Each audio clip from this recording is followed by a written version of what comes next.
पापियन के कारण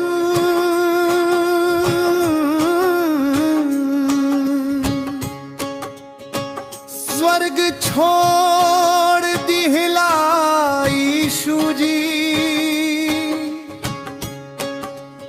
मानव से नाता लहला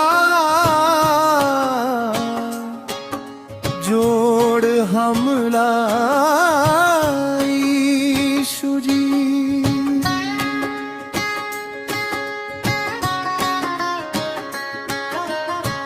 गौशाला में यीशु लहला जनवा, पूर्वा से तारा निकलल जाने जुग जहानवा।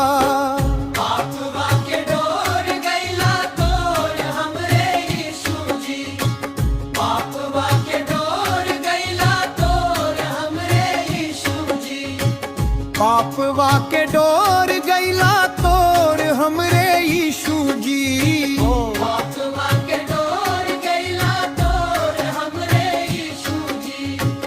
कोढ़ियन के काया दिहला अंधन के नयनवा, कोढ़ियन के काया दिहला अंधन के नयनवा।